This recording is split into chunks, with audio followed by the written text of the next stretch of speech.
ನಮಸ್ತೆ. ನಾವಿವತ್ತು ದಾವಣಗೆರೆ ಜಿಲ್ಲೆಯ ಹೊನ್ನಾಳಿ ಸಮೀಪದಲ್ಲಿರುವ ಒಂದು ಅಪರೂಪದ ಐತಿಹಾಸಿಕ ಸ್ಥಳದಲ್ಲಿದ್ದೀವಿ. ಈ ಸ್ಥಳವನ್ನು ಹಿರೇಕಲ್ಮಠ ಅಥವಾ ಚನ್ನಮಲ್ಲಿಕಾರ್ಜುನ ಸ್ವಾಮಿ ಮಠ ಅಂತ ಕರೀತಾರೆ. ಈ ಮಠದ ಬಗ್ಗೆ ಕೇಳಿದರೆ ನಿಮಗೆ ಅಚ್ಚರಿಯಾಗುತ್ತೆ. ಅದು 2 ವಿಷಯಗಳಲ್ಲಿ. ಯಾವುದೆಲ್ಲ ಗೊತ್ತಾ? ಈ ಮಠದಲ್ಲಿ ಒಂದು ಬಾವಿ ಇದೆ. ಬಾವಿಯೊಳಗೆ ಗುಹೆಯನ್ನು ಸಹ ನಾವು ನೋಡ್ಬೋದು. ಹಾಗೆ 2ನೇದು, ಒಂದೇ ದೊಡ್ಡ ಕಲ್ಲಿನಿಂದ ಇಲ್ಲಿ ಈ ಮಂಟಪವನ್ನು ರಚಿಸಿದ್ದಾರೆ. ಬನ್ನಿ, ಅದು ಯಾವುದು ಅಂತ ನಾನು ಈ ವಿಡಿಯೋದಲ್ಲಿ ತೋರಿಸ್ತೀನಿ. Welcome back to Pooja Gubbi YouTube channel. ಯಾರೆಲ್ಲ ಈ ಚಾನಲನ್ನು ಮೊದಲು ಬಾರಿಗೆ ನೋಡ್ತಿದ್ದೀರಾ, ಸಬ್ಸ್ಕ್ರೈಬ್ ಮಾಡ್ಕೊಳ್ಳಿ. ಸುಮಾರು 800 ವರ್ಷಗಳ ಇತಿಹಾಸ ಹೊಂದಿರುವ ಹಿರೇಕಲ್ಮಠ ಇದು ವೀರಶೈವ ಪರಂಪರೆಯ ಪ್ರಮುಖ ಮಠ. ಇದರ ವಾಸ್ತುಶಿಲ್ಪವನ್ನು ನೋಡಿದರೆ ನೀವು ಬೆರಗಾಗೋದು ಮಾತ್ರ ಖಂಡಿತ.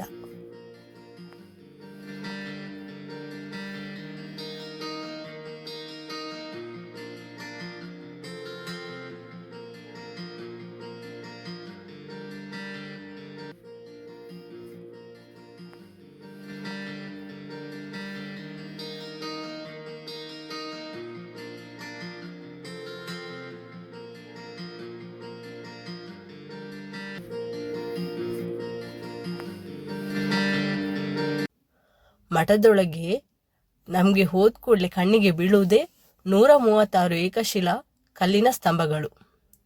ಹೌದು, ಪ್ರತಿಯೊಂದು ಸ್ತಂಭವು ಒಂದೇ ಕಲ್ಲಿನಿಂದ ಕೆತ್ತಿಸಲ್ಪಟ್ಟಿದೆ ಅಂತ ಹೇಳ್ತಾರೆ. ಇವುಗಳ ಮೇಲೆ ಕಾಣುವ ಸೂಕ್ಷ್ಮ ಕೆತ್ತನೆಗಳು ಹಾಗೆ ಕಲನಾತ್ಮಕ ಶಿಲ್ಪಕಲೆಗಳು ಅದ್ಭುತ ಪ್ರತಿಭೆಗೆ ಸಾಕ್ಷಿ. ಇದು ಒಂದೇ ಬಂಡೆ ಕಲ್ಲಿನಿಂದ ರಚಿಸಿದ್ದಾರಂತೆ. ಇದರಿಂದನೇ ಇದಕ್ಕೆ ಬೃಹತ್ ಶಿಲಾ ಮಠ ಅಂತಲೂ ಕರೀತಾರೆ. ಆಗಿನ ಕಾಲದಲ್ಲಿ ಯಾವುದೇ ಯಂತ್ರೋಪಕರಣವಿಲ್ಲದೆ ಇಂತಹ ಬೃಹತ್ ಕಲ್ಲನ್ನು ಹೇಗೆ ಸಾಗಿಸ್ತಿದ್ರು, ಅಚ್ಚುಕಟ್ಟಾಗಿ ಹೇಗೆ ಜೋಡಿಸ್ತಿದ್ರು ನೋಡಿ, ಎಷ್ಟು ಚೆನ್ನಾಗಿ ಕಾಣುತ್ತಲ್ಲ. ನಿಜವಾಗ್ಲೂ ಇದನ್ನೆಲ್ಲ ನೋಡಿದರೆ ಒಂಥರ ಅಚ್ಚರಿ ಆಗ್ತದೆ. ಈ ಸಭಾ ಮಂಟಪದಲ್ಲಿ ಹಿಂದೆ ಧಾರ್ಮಿಕ ಸಭೆಗಳು, ಪೂಜೆಗಳು, ಪ್ರವಚನಗಳು ಹಾಗೆ ಆಧ್ಯಾತ್ಮಿಕ ಕಾರ್ಯಕ್ರಮಗಳು ಇಲ್ಲಿ ನಡೆಸ್ತಿದ್ರಂತೆ. ಹಾಗೆ ಇಲ್ಲಿ ದಿನನಿತ್ಯ ಪೂಜೆ, ವಿಶೇಷ ಧಾರ್ಮಿಕ ಕಾರ್ಯಕ್ರಮಗಳು ಮತ್ತು ವಿವಿಧ ಉತ್ಸವಗಳು ನಡೀತವೆ. ಅದರಲ್ಲಿ ಕೆಲವೊಂದು ಹೇಳಬೇಕು ಅಂದರೆ ಮಹಾಶಿವರಾತ್ರಿ, ಬಸವಣ್ಣ ಜಯಂತಿ, ಗುರುಪೂರ್ಣಿಮೆ ಹಾಗೂ ಕಾರ್ತಿಕ ಮಾಸದಲ್ಲಿ ವಿಶೇಷ ಪೂಜೆಗಳು, ರುದ್ರಾಭಿಷೇಕ ಹಾಗೆ ಪ್ರವಚನ ಮತ್ತು ದಾಸೋಹವನ್ನು ಸಹ ಇಲ್ಲಿ ಆಯೋಜಿಸ್ತಾರೆ. ಕರ್ನಾಟಕದಿಂದ ಯಾವುದೇ ಭಾಗದಿಂದ ಇಲ್ಲಿ ಭಕ್ತರು ಬಂದರೆ ಅವರಿಗೆ ಅನ್ನದಾಸೋಹದ ವ್ಯವಸ್ಥೆನೂ ಇಲ್ಲಿದೆ.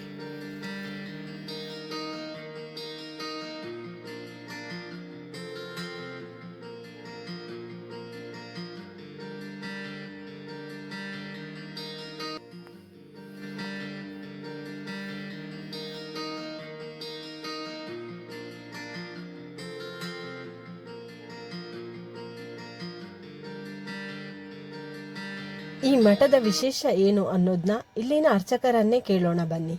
ಜಡೇಶಂಕರ ಸ್ವಾಮೀಜಿಯವರು ಶ್ರೀಶೈಲದವರು ಮೂಲ.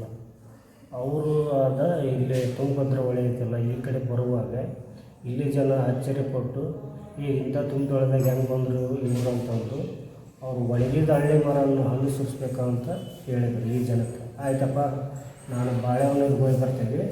ಅಷ್ಟೊತ್ತಿಗೆ ಫಸ್ಟ್ ಬಿದರಳ್ಳಿ ಅನ್ನೋದು ಇತ್ತು. ಯಾವಾಗ ಇದು ಬಾಳೆಹೊನ್ನೂರಿಗೆ ಹೋಗಿ ಬಂದರು ಅವಾಗ ಹೊನ್ನಿನ ಮಳೆ ಸುರಿಯಿತು. ಹೊನ್ನಿನ ಮಳೆ ಸುರಿದಾಗ ಅವಾಗಿನ ಕಾಲದ ಬಿದರಳ್ಳಿ ಅನ್ನೋದು ಹೋಗಿ ಯಾವಾಗ ಹಣ್ಣಿನ ಮಳೆ ಸುರಿಯಿತು ಹೊನ್ನಳ್ಳಿ ಅಂತ ಆಯಿತು. ಜನರು ಕಟ್ಟಿಗೆ ಅಂತ ಬರುತ್ತೆ, ಅಲ್ಲಿ ಕಟ್ಟಿಗೆ ಅಂತ ತರೋ ಮುಂದೆ ಕೆಲಸದವರೆಲ್ಲ ದಾರಿ ತಗ್ಸಿದ್ರು ಬೂತುಗಳೆಲ್ಲ. ಅವಾಗ ಚೆನ್ನಾಗಿ ಆಯ್ತು ನಡ್ರಿಯಪ್ಪ ನಾನು ಬರ್ತೀನಿ ಅನ್ನೋದು ಬೂತುಗಳು ಮತ್ತು ಕಿಡಿ ಕೆಂಡಕ್ಕ ಆ ಬೂತುಗಳು ಚೆನ್ನಾಗಿ ಖಾಲಿ ಬಿದ್ದು ನನಗೆ ಕೆಲಸ ಬೇಕು. ಆಯ್ತಪ್ಪ, ಹಾಗಾದ್ರೆ ಮತ್ತು ಕಲ್ಲಲ್ಲಿ ಮಠ ಆಗಬೇಕು ಅಂತಂದು ಹೇಳಿದೆ. ಒಂದೇ ರಾತ್ರಿಯಲ್ಲಿ ಆ ಕಡೆದ್ದು ಈ ಕಡೆದ್ದು ಕಲ್ಲಲ್ಲಿ ಮಠ ಇತ್ತು. ಆ ಭೂತಪ್ಪನೂ ಏನು ಮಾಡಿದ್ರು, ಇಲ್ಲೇ ಕೂಡಿ ಹಾಕಿದ್ರು. ಬಂದಂತರು ಯಾರು ಕಷ್ಟ ಅಂತ ಬರ್ತಾರಲ್ಲ ಪರಿಹಾರ ಮಾಡುವಂಥ ಭೂತಪ್ಪನ ಕಟ್ಟಿ ಹಾಕಿದ್ರು. ಆ ಕೆಲಸ ಚೆನ್ನಾರು ಅವ್ರು ಕಲ್ಲಿಂದ ಏನು ದುಡ್ಡು ಕೊಡಲಿಲ್ಲ, ಅವ್ರ ಮರಳು ಗುಂಪಿ ಮಾಡಿದ್ರು. ಆವಾಗ ತಮ್ಮ ಕೆಲಸವನ್ನು ಮುಟ್ಟಿಸ್ಕೊಂಡು ಹೋದ್ರು. ಆವಾಗ ಎಷ್ಟು ಕೆಲಸ ಮಾಡಿರ್ತಾರಲ್ಲ ಅಷ್ಟೇ ಕಾಲ. ನೀವಿಲ್ಲಿ ನೋಡ್ತಿದ್ದೀರಲ್ಲ, ಇದೇ ಭೂತಪ್ಪ. ಅರ್ಚಕರು ಹೇಳಿರುವ ಭೂತಪ್ಪ ದೇವರು ಇದೆ. ಈಗ ನಾವು ಈ ಮಠದ ಅತ್ಯಂತ ಕುತೂಹಲಕಾರಿ ಸ್ಥಳಕ್ಕೆ ಹೋಗೋಣ ಬನ್ನಿ. ಇಲ್ಲಿರುವ ಈ ಪುರಾತನ ಬಾವಿ ಒಳಗೆ ಒಂದು ಸಣ್ಣ ಗುಹೆ ಇದೆ. ನಿಮಗೆ ಕಾಣ್ತಿರ್ಬೋದು ವಿಡಿಯೋದಲ್ಲಿ ನೋಡಿ. ಸ್ಥಳೀಯರ ನಂಬಿಕೆ ಪ್ರಕಾರ ಹಿಂದಿನ ಕಾಲದಿಂದಲೂ ಈ ಗುಹೆಯೊಳಗೆ ತಪಸ್ಸು ಮತ್ತು ಧ್ಯಾನಕ್ಕೆ ಬಳಸ್ತಿದ್ರು ಅಂತ ಹೇಳ್ತಾರೆ. ನಾವಿಂದಿಗೂ ಈ ಬಾವಿಯನ್ನು ನೋಡ್ಬೋದು. ಈಗಲೂ ದೇವರಿಗೆ ಅಭಿಷೇಕಕ್ಕೆ ಇದೇ ಬಾವಿಯ ನೀರನ್ನು ಯೂಸ್ ಮಾಡ್ತಾರಂತೆ. ಇನ್ನೊಂದು ವಿಶೇಷ ನಂಬಿಕೆಯೂ ಇದೆ ಇಲ್ಲಿ ಈ ದೇವಸ್ಥಾನದಲ್ಲಿ. ಏನು ಗೊತ್ತಾ? ಬನ್ನಿ ಇನ್ನು ವಿಡಿಯೋದಲ್ಲಿ ನೋಡಿ. ಇಲ್ಲಿ ಮಠದಲ್ಲಿ ಒಳಗೆ, ದೇವಸ್ಥಾನದ ಒಳಗೆ ಒಂದು ವಿಗ್ರಹ ಇದೆ. ಆ ವಿಗ್ರಹ ನಾವು ಯಾವುದಾದ್ರೂ ಒಂದು ಪ್ರಶ್ನೆಯನ್ನು ನಮಗೆ ಕೇಳಬೇಕು ಅಂತ ಅನಿಸಿದರೆ ಅದು ಆಗುತ್ತೋ ಇಲ್ವೋ ಅಂತ ಈ ವಿಗ್ರಹದಿಂದ ನಾವು ನೋಡ್ಬೋದು. ಈ ವಿಗ್ರಹವನ್ನು ಎತ್ತಿದ್ರೆ ಹಗೂರವಾಗಿ ನಮಗೆ ಬಂದರೆ ಇದು ನಮ್ಮ ಬೇಡಿರೋ ಕೆಲಸ ಆಗುತ್ತೆ ಅಂತ. ಹಾಗೆ ಇದು ಭಾರವಾದರೆ ನಾವು ಕೇಳಿರೋ ಕೆಲಸ ಆಗಲ್ಲ ಅಂತ ಹೇಳ್ತಾರೆ. ಇಲ್ಲಿ ಜನರು ಆ ನಂಬಿಕೆಯನ್ನು ಆಚರಿಸ್ತಾರೆ.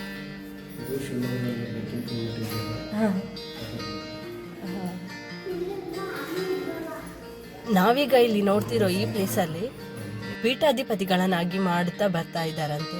ಇಲ್ಲಿಯೇ ಅವರಿಗೆ ದೀಕ್ಷೆಯನ್ನು ಕೊಟ್ಟು ಪೀಠಾಧಿಪತಿಗಳನ್ನಾಗಿ ಮಾಡ್ತಾರಂತೆ. ಇದು ಗುರು ಶಿಷ್ಯರ ಸಂಪ್ರದಾಯಕ ಮೂಲಕ ಈಗೂ ಮುಂದುವರ್ಕೊಂಡು ಬಂದಿದೆ. ಸೂರ್ಯನ ಬೆಳಕು ನೇರವಾಗಿ ಈ ಮಂಟಪಕ್ಕೆ ಬೀಳುತ್ತದೆ.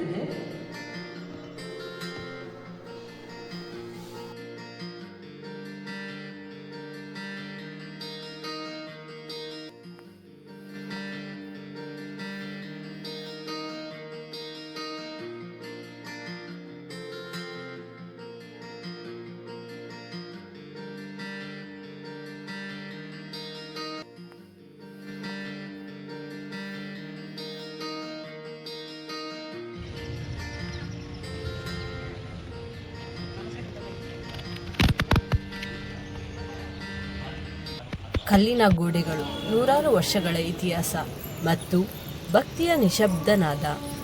ಇದೇ ಹಿರೇಕಲ್ ಮಠದ ಹೃದಯ ಭಾಗ. ಚನ್ನಮಲ್ಲಿಕಾರ್ಜುನ ಸ್ವಾಮಿಯ ಸನ್ನಿಧಾನದಲ್ಲಿ ಇಂದಿಗೂ ಸಾವಿರಾರು ಭಕ್ತರು ಆಶೀರ್ವಾದ ಪಡೆಯುತ್ತಾರೆ. ಕಾಲ ಬದಲಾದರೂ ಈ ಮಠದ ಆಧ್ಯಾತ್ಮಿಕ ವೈಭವ ಮಾತ್ರ ಅಚ್ಚಲವಾಗಿ ಉಳಿದಿದೆ. ನಾವೀಗ ನೋಡುತ್ತಿರುವುದು ಶ್ರೀ ಚಂದ್ರಶೇಖರ ಶಿವಾಚಾರ್ಯ ಮಹಾಸ್ವಾಮೀಜಿಯವರ ಪುಣ್ಯ ಸ್ಮಾರಕ. ಹಿರೇಕಲ್ ಮಠದ ಆಧ್ಯಾತ್ಮಿಕ ಪರಂಪರೆಯನ್ನು ಮುಂದುವರೆಸಿ ಶಿವಭಕ್ತಿ, ಧರ್ಮ ಪ್ರಚಾರ ಮತ್ತು ಸಮಾಜ ಸೇವೆಯ ಮೂಲಕ ಅನೇಕ ಭಕ್ತರ ಜೀವನಕ್ಕೆ ಬೆಳಕಾದ ಮಹನೀಯರು. ಇಂದಿಗೂ ಭಕ್ತರು ಅವರ ಸ್ಮಾರಕದ ಮುಂದೆ ನಮನ ಸಲ್ಲಿಸಿ ಆಶೀರ್ವಾದ ಪಡೆಯುತ್ತಾರೆ. ದಾವಣಗೆರೆಯಿಂದ ಕೇವಲ 55 ಕಿಲೋಮೀಟರ್, ಹಾಗೆ ಶಿವಮೊಗ್ಗದಿಂದ 60 ಕಿಲೋಮೀಟರ್ ಪ್ರಯಾಣಿಸಿದರೆ ಸಾಕು. ಅದ್ಭುತವಾದ ಹಿರೇಕಲ್ ಮಠ ಉತ್ತಮವಾದ ರಸ್ತೆ ಮಾರ್ಗವಿರುವುದರಿಂದ ಇಲ್ಲಿಗೆ ಸುಲಭವಾಗಿ ನಾವು ತಲುಪಬಹುದು. ನೋಡಿದ್ರಲ್ಲ ಸ್ನೇಹಿತರೆ, ಹಿರೇಕಲ್ ಮಠದ ಬಗ್ಗೆ ಎಷ್ಟೊಂದು ಕುತೂಹಲಕಾರಿ ವಿಷಯಗಳಿವೆ ಅಂತ. ಶತಮಾನಗಳ ಇತಿಹಾಸ, ಅದ್ಭುತ ಕಲ್ಲಿನ ವಾಸ್ತುಶಿಲ್ಪ, 136 ಏಕಶಿಲಾ ಕಂಬಗಳು, ಬಾವಿಯೊಳಗಿನ ಗುಹೆ ಹಾಗೂ ಇಲ್ಲಿನ ಸ್ಥಳೀಯ ನಂಬಿಕೆಗಳು ಎಲ್ಲವೂ ಈ ಮಠದ ವಿಶೇಷತೆಯನ್ನು ಇನ್ನಷ್ಟು ಹೆಚ್ಚಿಸುತ್ತದೆ. ನಿಮಗೆ ಈ ಹಿರೇಕಲ್ ಮಠದ ವಿಡಿಯೋ ಇಷ್ಟವಾದರೆ ತಪ್ಪದೆ ಒಂದು ಲೈಕ್ ಮಾಡಿ, ನಿಮ್ಮ ಸ್ನೇಹಿತರೊಂದಿಗೆ ಶೇರ್ ಮಾಡಿ. ಹಾಗೆ ಇಂತಹ ಅಪರೂಪದ ಐತಿಹಾಸಿಕ ಮತ್ತು ಪ್ರವಾಸ ತಾಣಗಳ ವಿಡಿಯೋಗಾಗಿ ಪೂಜಾ ಗುಬ್ಬಿ ಚಾನಲನ್ನು ಸಬ್ಸ್ಕ್ರೈಬ್ ಮಾಡಿಕೊಳ್ಳಿ. Thank you. Bye bye. ಮತ್ತೊಂದು ವಿಡಿಯೋದೊಂದಿಗೆ ಭೇಟಿಯಾಗೋಣ. ಬಾಯ್. Keep smile.